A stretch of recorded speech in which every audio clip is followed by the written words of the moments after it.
Hi guys, this will be the first video I am attempting to make for Flip Classroom. It is 9.1 Solving Quadratic Equations by Finding Square Roots. So there's a lot of vocab that we have to start with, so I'm sorry about that. We'll get through it though. So first we're just going to go over what a square root is. So the definition is if b squared equals a, then b is a square root of a.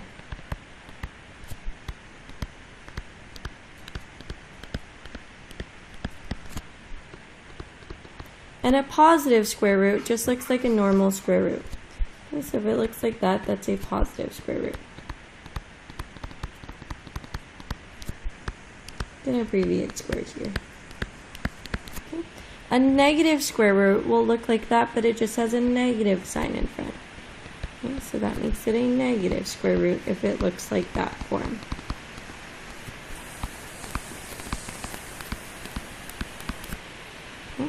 The radicand is the number or expression, because it could have variables,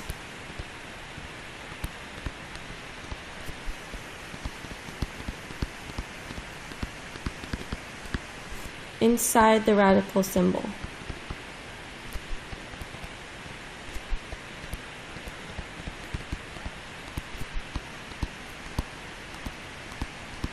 So if you have the square root of x, that x is going to be the radicand.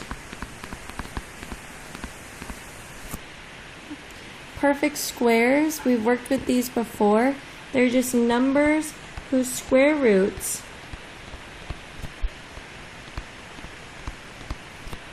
are integers or the quotient of integers.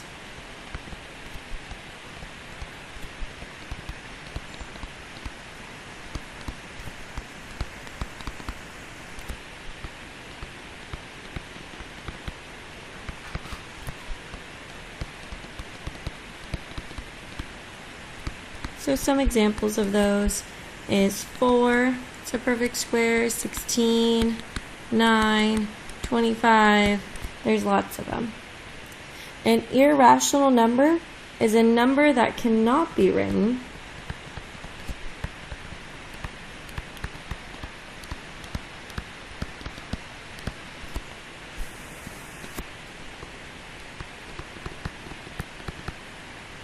as the quotient of two integers.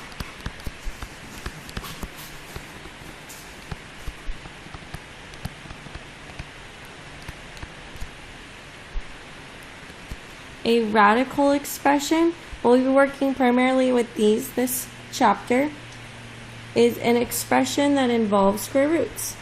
Pretty simple. An expression that involves square roots.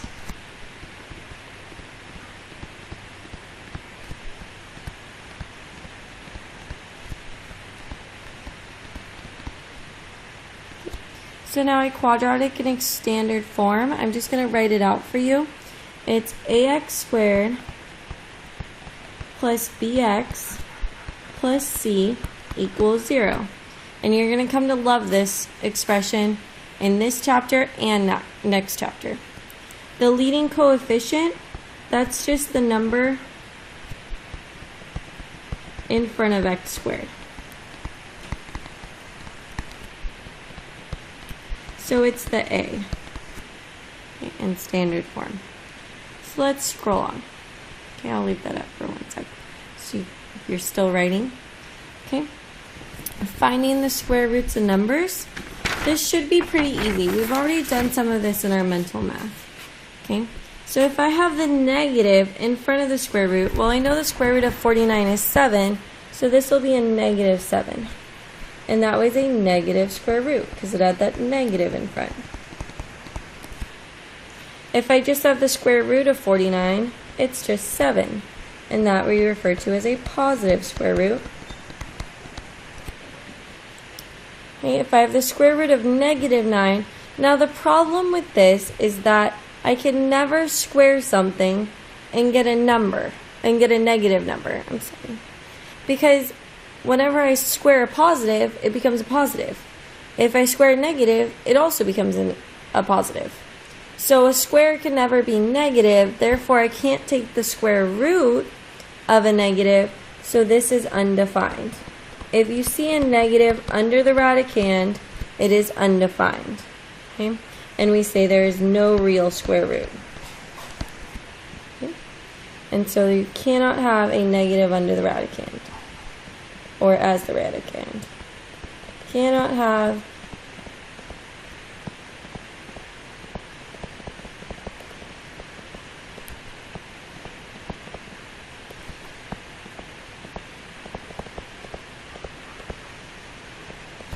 okay, the square root of 0, well, 0 times 0 is 0, so square root of 0 is just equal to 0.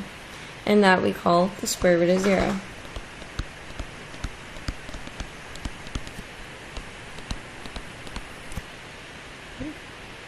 So let's scroll up. Now we're evaluating a radical expression. Don't let all of this funky expression confuse you. All you're doing is plugging in numbers. So here we have the square root of b squared minus 4ac.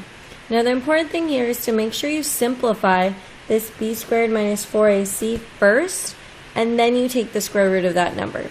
Don't try to take the square root of individual parts. We're not allowed to do that. So I'm going to plug in, so I have b squared, so my b is 8, so I'm going to put 8 squared. And I always put that in parentheses just to remind me when it's a negative to square the negative. Minus 4 and times a is next, so my a is negative 7. And c is negative 1. So what that becomes, well, 8 squared is 64. Negative 4 times negative 7 is positive 28. Times negative 1 will be a negative 28. Sorry, the screen just kind of blinked out there. So then 64 minus 28 gives me 36. And the square root of 36 is 6, and that was a positive square root. And so my answer is just 6. Okay, so I'm going to have you do this checkpoint on your own. Okay, I'll do the first one for you. Okay, the square root of 81.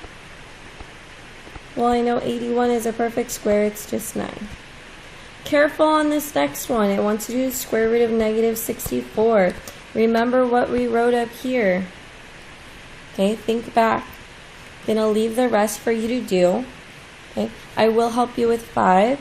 Remember, all you're doing is plugging in these numbers. So if I want the square root of b squared minus 4ac, I want the square root of b negative 3 squared minus 4 times a, which is 2, times c, which is negative 2. Remember to simplify that first, and your last step is to take the radical. So this one's not done, you need to finish that one. So pause the video and try these 6 problems. Okay? Okay, so you should have paused the video and tried those. I hope you did. But we're going to move on. We have one more page. So now we're solving quadratic equations. So if I'm looking here, how I solve something, if we go back to chapter 3, is to do the inverse operation. When I had something with addition, I had to do subtraction. When I had something with multiplication, I had to do division. So now I have something with a square. Well, what's the opposite of squaring something? It's taking the square root. So if I want to undo this square, I need to take the square root. Well, 6 isn't a perfect square, so I'm actually just going to leave it radical 6 as my answer. But I also have negative radical 6 as my answer, because it has both a positive root and a negative root. Because if I were to square negative radical 6, I would still get a 6, because a negative times a negative is a positive. So I have 2 answers for all of these. So for b, I'm going to take the square root of both of these. Square root of x squared will be x. And the square root of 12, or of radical 144, well, 144 is actually a perfect square, so you can simplify it. It's 12, but I also have negative 12. And lastly, the square root of, let's see, c, if I take the square root of both sides. But, that leaves me with the square root of negative 7, and I can't have a negative as the radicand. Radicand cannot be a negative number, So that's actually going to be undefined. So it'll have no real square roots.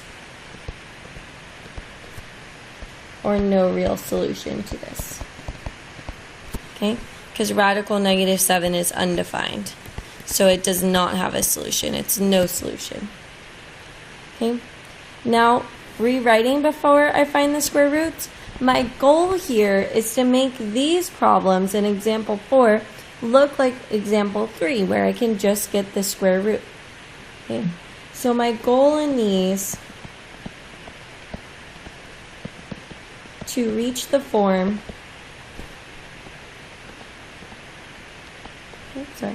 should we reach the form? So my goal is to reach the form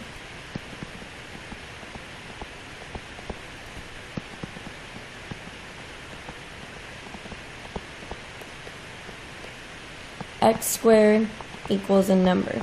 Because once I have that form, I can just take the square root of both sides and find a solution. Oh, uh-oh. What happened here?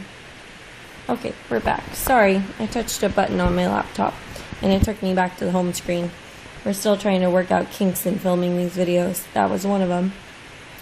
So now I need to solve 5x squared minus 20 equals 0. So my goal is to get it, remember, in this form here. So I can solve it like anything else.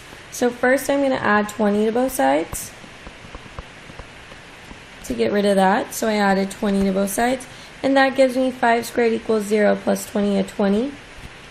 Okay, now I need to get rid of that 5. So I'm going to divide by 5.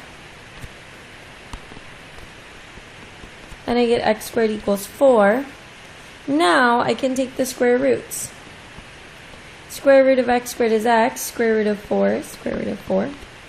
And the square root of 4 is a perfect square, 4 is, and the square root of 4 will both be 2 and -2. Note that I put both answers. When you're taking a square root, unless it's 0, it's going to have 2 answers. Okay, so now I'm going to leave you to do the checkpoint by yourself and try on your own. Okay, you need to have those checkpoint problems done in order to get a stamp for your notes. But I am going to do number 8 for you just so we have one more example. So first I need to get this in this form. So I'm going to add 75 to both sides. And some of you don't write out all your steps, and I think that really, it helps to see so we don't skip anything. So here I had to bring down the 3x squared equals 75. Next I need to divide by 3.